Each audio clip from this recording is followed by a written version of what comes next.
ನಮಸ್ತೆ ಸ್ನೇಹಿತರೆ, ಜೈ ಹಿಂದ್. ನಾನು ನಿಮ್ಮ ಮೇಜರ್ ಡಾಕ್ಟರ್ ಖುಷ್ವಂತ್ ಕೋಳಿಬೇಲು. ಒಂದು ಸಾಮಾಜಿಕವಾಗಿ ಭಾಳ ಪ್ರಮುಖ ವಿಚಾರದ ಬಗ್ಗೆ ಮಾತಾಡಲಿಕ್ಕೆ ಹೊರಟಿದ್ದೀನಿ.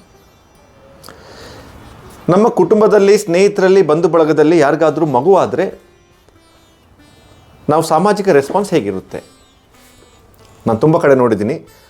ಆಸ್ಪತ್ರೆಯಲ್ಲಿ ಯಾರಾದರೂ ಮಗುವನ್ನು ಹೆತ್ತ ತಕ್ಷಣ ಅವರ ಬಂಧು ಬಳಗ, ರಿಲೇಟಿವ್ಸ್, ಫ್ಯಾಮಿಲಿಗಳೆಲ್ಲ ನೋಡೋಕ್ಕೆ ಬರ್ತಾರೆ.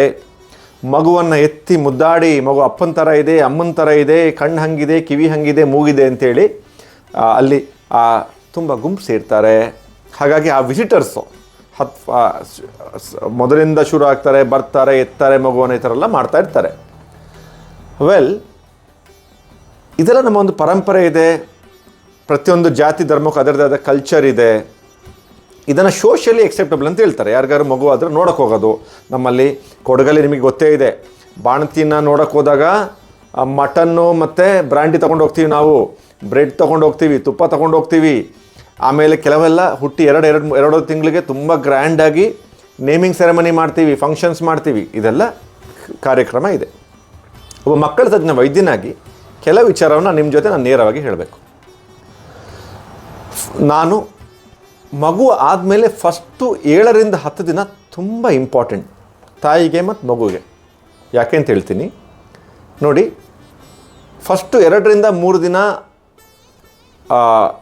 ಬ್ರೆಸ್ಟ್ ಮಿಲ್ಕ್ ಪ್ರೊಡಕ್ಷನ್ನೇ ಆಗಲ್ಲ.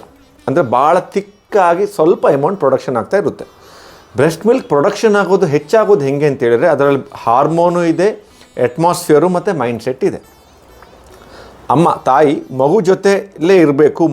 ಮಗುವನ್ನು ನೋಡಿಕೊಂಡು ಮಗುವಿನ ಜೊತೆ ಜಾಸ್ತಿ ಸಮಯ ಸ್ಪೆಂಡ್ ಮಾಡಿದರೆ ಮತ್ತು ಮಗು ಸಕ್ಕಿಂಗ್ ಶುರು ಮಾಡಿದರೆ ಸ್ಲೋಲಿ ಒಳಗಡೆ ಮಿಲ್ಕ್ ಉತ್ಪಾದನೆ ಶುರು ಆಗ್ತದೆ. ಮಿಲ್ಕ್ ಉತ್ಪಾದನೆ ಶುರು ಆದಮೇಲೆ ಅದು ಕ್ರಮೇಣ ಮಿಲ್ಕ್ ಪ್ರೊಡಕ್ಷನ್ ಇನ್ಕ್ರೀಸ್ ಆಗ್ತದೆ. ಅದೇ ಮಿಲ್ಕಿಂದ ಮಗುವಿನ ಆರೋಗ್ಯ ಇಂಪ್ರೂವ್ ಆಗ್ತದೆ. ಹಾಲು ಪ್ರೊಡಕ್ಷನ್ನು ಫಸ್ಟು 7 ರಿಂದ 10 ದಿನದಲ್ಲಿ ತಾಯಿಗೆ ಯಾವುದೇ ಪ್ರೈವೇಸಿ ಸಿಕ್ಕಿಲ್ಲ ಅಂತ ಹೇಳಿದರೆ, ಅಥವಾ ತಾಯಿ ಮಗು ಜೊತೆ ಟೈಮ್ ಸ್ಪೆಂಡ್ ಮಾಡಿಲ್ಲ ಅಂತ ಹೇಳಿದರೆ, ಅಥವಾ ಪ್ರತಿ 2 ಗಂಟೆಗೊಮ್ಮೆ ಕಂಪಲ್ಸರಿ ಮಗು ತಾಯಿಯನ್ನು ಬ್ರೆಸ್ಟ್ ಸಕ್ ಮಾಡಿಲ್ಲ ಅಂತ ಹೇಳಿದರೆ ಪ್ರೊಡಕ್ಷನ್ ಕಡಿಮೆ ಆಗ್ತದೆ. ಹಾಗಾಗಿ ನಾವು ಮಿಲ್ಕ್ ಪ್ರೊಡಕ್ಷನ್ ಕಡಿಮೆ ಆಗ್ತದೆ. ಕಡಿಮೆ ಪ್ರೊಡಕ್ಷನ್ನು ಸ್ಟ್ರೆಸ್ ಆಗ್ತದೆ ಅಮ್ಮನಿಗೆ. ನನಗೆ ಹಾಲು ಬರ್ತಾ ಇಲ್ಲಲ್ಲಪ್ಪ ಹೇಳಿ. ಆ ಥರ ಹೇಳಿದಾಗ ಅಕ್ಕಪಕ್ಕ ಒಂದು 4 ಆಂಟಿರು ಇರ್ತಾರಲ್ಲ, ಇಲ್ಲ ನೀವು ಸಿರ್ಲ್ಯಾಕ್ ಕೊಡಿ, ಲ್ಯಾಕ್ಟೋಜನ್ ಕೊಡಿ, ಈ ಥರ ಹೇಳಿ ತಾಯಿನ ದಿಕ್ಕು ತಪ್ಪಿಸಿಬಿಟ್ರೆ ಇನ್ನೂ ಒತ್ತಡ ಆಗ್ತದೆ. ಹಾಗಾಗಿ ಅಮ್ಮನಿಗೆ ಪ್ರೈವಸಿ ಭಾಳ ಇಂಪಾರ್ಟೆಂಟ್. ಈಗ ಒಂದು ಈಗಷ್ಟೇ ಹೆತ್ತಿರ್ತಾಳೆ, ಅವಳು ಬ್ರೆಸ್ಟ್ ಫೀಡ್ ಮಾಡಬೇಕು ಅಂತ ಹೊರಟಾಗ ಅಕ್ಕಪಕ್ಕ 4 ಅಂಕಲ್ ಆಂಟಿಗಳು ಕೂತಿದ್ರೆ ಇಟ್ ಆ್ಯಡ್ಸ್ ಟು ಆ್ಯನ್ಸೈಟಿ. ಅವ್ರಿಗೆ ಪ್ರೈವಸಿ ಇರಲ್ಲ. ನನ್ನ ಎಲ್ಲ ಪೇಷಂಟ್ಗೆ ಹೇಳ್ತೀನಿ, ಐ ಆಮ್ ವೆರಿ ಫಾರ್ಚುನೇಟ್. ನಾನು ಸ್ವಲ್ಪ I am A military doctor. ನಾನು ತುಂಬ ಸುತ್ತು ಬಳಸಿ ನಯ ವಿನಯದಲ್ಲಿ ಮಾತಾಡೋಲ್ಲ, ಭಾಳ ಖಡಕ್ಕಾಗಿ ಹೇಳ್ತೀನಿ ಅಮ್ಮಂದ್ರಿಗೆ. ಫಸ್ಟು 7 ರಿಂದ 10 ದಿನ ಕಷ್ಟಪಟ್ಟರೆ ಚಂದ ಹಾಲು ಪ್ರೊಡ್ಯೂಸ್ ಆಗ್ತದೆ. 6 ಮಂತ್ಸಿಗೆ ಮಗು 7-8 kg ಜಾಸ್ತಿ ಆಗುತ್ತೆ. 2 ವರ್ಷವರೆಗೆ ಮಿಲ್ಕ್ ಪ್ರೊಡಕ್ಷನ್ ಚೆನ್ನಾಗಿರುತ್ತೆ. ಮಗುದು ಗ್ರೋತ್ ತುಂಬ ಚೆಂದ ಇರುತ್ತೆ, ಇಮ್ಯುನಿಟಿ ಚೆನ್ನಾಗಿರುತ್ತೆ, ಮಗುದು ಇಂಟೆಲಿಜೆನ್ಸು ಬ್ರೈನಲ್ಲಿ ತುಂಬ ಚೆನ್ನಾಗಾಗುತ್ತೆ. ಅದೇನು ಫಸ್ಟು 7 ರಿಂದ 15 ದಿನ ಶ್ರಮ ಹಾಕಿದ್ರೆ, ಫಸ್ಟು 7 ರಿಂದ 15 ದಿನ ನೀವು ಅಂದರೆ ಕಷ್ಟ ಇದೆ ನೋಡಿ. ಕೆಲವರಿಗೆ ಸಿಸೇರಿಯನ್ ಗಾಯ ಇರುತ್ತೆ, ಪೇಯ್ನ್ ಇರುತ್ತೆ, ಇದಿರುತ್ತೆ. ಆವಾಗ ನೀವು ಅಕ್ಕಪಕ್ಕದವ್ರು ಇದು ಜನರಲಿ ಬಾಣತಿ ತಾಯಿ ಏನು ಗೊತ್ತಾ, ಮಗುನ ಅಮ್ಮನ ಸ್ವಲ್ಪ ಏಳಿಸ್ಬಿಟ್ಟು ಹಿಂದೆ ಒಂದು ಪಿಲ್ಲೋ ಇಟ್ಟು ಬ್ರೆಸ್ಟ್ ಫೀಡಿಗೆ ಎನ್ಕರೇಜ್ ಮಾಡಬೇಕು. That is the most important thing. ಅಲ್ಲಿ ಅಕ್ಕಪಕ್ಕ ಬಂದು ನಿಂತ್ಕೊಂಡು ನಾವು ಇದು ಬಿಟ್ಟಿ ಅಡ್ವೈಸ್ ಕೊಡೋ ರಿಲೇಟಿವ್ಸ್ ಅಲ್ಲ. ಅದಕ್ಕೆ ನಾನು ಯಾವತ್ತೂ ಹೇಳ್ತೀನಿ, ಮಗು ಆದ ಕೂಡಲೇ ದಯವಿಟ್ಟು ಊರಲ್ಲೇ ಹೇಳ್ಬೇಡಿ. ಅವ್ರಿವ್ರಿಗೆಲ್ಲ ಹೇಳೋ ಅವಶ್ಯಕತೆ ಇಲ್ಲ. ಯಾಕೆಂತೇಳಿ ಫಸ್ಟು 7 ರಿಂದ 15 ದಿನದಲ್ಲಿ ಸರಿಯಾಗಿ ಹೆತ್ತ ತಾಯಿ ಮತ್ತು ಅವರ ಅಟೆಂಡರು ಶ್ರಮ ಹಾಕಿದ್ರೆ ಪ್ರೊಡಕ್ಷನ್ ತುಂಬ ಚೆನ್ನಾಗಾಗುತ್ತೆ. ಪ್ರೊಡಕ್ಷನ್ ಚೆನ್ನಾಗಾಗುತ್ತೆ, then it's become natural process. ಮಗುಗೆ ಹಾಲು ಕುಡಿಸು, ಮಗು ಇಟ್ಕೊಳ್ಳಿ, ಮಗು ಮಲಗುವಾಗ ನೀವು ಮಲಗಿ, ಮಗು ಎದ್ದಾಗ ನೀವು ಹೇಳಿ. ಅದರಿಂದ ಮಗುವಿನ ಎಲ್ಲ ರೀತಿಯ ಆರೋಗ್ಯ, ಇಮ್ಯುನಿಟಿ ಎಲ್ಲ ತುಂಬ ಚೆನ್ನಾಗಾಗುತ್ತೆ. ಹಾಗಾಗಿ ನಾನು ತುಂಬ ಹೇಳ್ತೀನಿ, ಈಗ ಯಾರಿಗಾರು ನಿಮ್ಮ ರಿಲೇಟಿವ್ಸ್ಗೆ ಅಥವಾ ನಿಮ್ಮ ಕೊಲೀಗ್ಗಳಿಗೆ, ಸ್ಟಾಫ್ಗಳಿಗೆ ಮಗು ಆದರೆ ಗೊತ್ತಾದರೆ ಶುಭಾಶಯ ಹೇಳಿ. ಬೇಕಾದ್ರೆ ನಿಮ್ಮ ಸ್ಟೇಟಸಲ್ಲಿ ಹಾಕ್ಕೊಳ್ಳಿ. ನೀವೆಲ್ಲ ಏನೋ ದೌಡಾಯಿಸೋದಿದೆಯಲ್ಲ, ಹೋಗೋದು, ನೋಡೋದು, ಮಾತಾಡಿಸೋದು, ವಿಶ್ ಮಾಡೋದು, ಸೆಕೆಂಡ್ ಹೊಡೆಯೋದು, ಮಗು ನೆತ್ತೋದು. ಇಟ್ ಈಸ್ ತಾಯಿಗೆ ಮಗು ಜೊತೆ ಏನು ಟೈಮ್ ಸ್ಪೆಂಡ್ ಮಾಡಬೇಕು, ಏನು ಇನಿಷಿಯಲ್ ಬಾಂಡಿಂಗ್ ಆಗಬೇಕು. ಮತ್ತು ಮಿಲ್ಕ್ ಪ್ರೊಡಕ್ಷನ್ಗೆ ಯಾಕಂದರೆ 4-5 ದಿನದಲ್ಲಿ ಹಾಲು ಪ್ರೊಡಕ್ಷನ್ ಕಮ್ಮಿ ಆದರೆ ಮಗು ಜಾಂಡೀಸ್ ಜಾಸ್ತಿ ಆಗುತ್ತೆ, ಅಮ್ಮನಿಗೆ ಸ್ಟ್ರೆಸ್ ಜಾಸ್ತಿ ಆಗುತ್ತೆ. ಆಮೇಲೆ ಏನು ಬೇರೆಯವರೆಲ್ಲ ಸೀನ್ಗೆ ಎಂಟ್ರಿ ಆಗ್ತಾರೆ, ಹಂಗಲ್ಲ ಹಂಗೆ ಮಾಡಿ, ಹಿಂಗಲ್ಲ ಹಂಗೆ ಮಾಡಿ ಅಂತೇಳಿ ತಾಯಿ ಮನಸ್ಸನ್ನು they will mess up the mother mentally. So ಸ್ಟ್ರೆಸ್ಸಿಂದಾಗಿ ಮಿಲ್ಕ್ ಪ್ರೊಡಕ್ಷನ್ ಕಮ್ಮಿ ಆಗುತ್ತೆ. ನೆಕ್ಸ್ಟು, ನಿಮಗೆಲ್ಲ ವಿ ಆರ್ ಇಮ್ಯೂನ್. ನಮಗೆ ಇಮ್ಯುನಿಟಿ ತುಂಬ ಚೆನ್ನಾಗಿದೆ.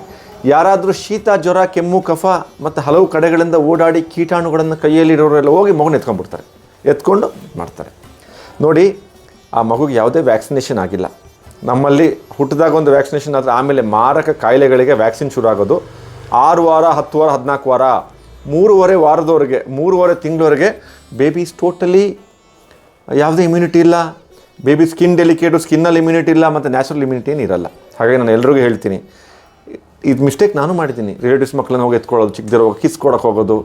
ಯಾಕೆ ನಮ್ಮ ಇದರಲ್ಲಿ ಬಾಯಲ್ಲಿ ಮೂಗಲ್ಲಿ ಯಾವ ಬ್ಯಾಕ್ಟೀರಿಯಾದ ಯಾರಿಗೂ ಗೊತ್ತು. ಹಾಗಾಗಿ ಚಿಕ್ಕ ಮಗುನ ಯಾರು ನೋಡೋಕ್ಕೆ ಬಂದಾಗ ಯಾವತ್ತೂ ಅವ್ರು ಫಸ್ಟ್ ಸ್ಯಾನಿಟೈಸರ್ ಕೊಡಿ. ಬೇಜಾರು ಮಾಡ್ಕೋತಾರೆ. ಯಾಕಂದರೆ ಬೇಬೀಸ್ ಯುವರ್ ಪ್ರಾಪರ್ಟಿ.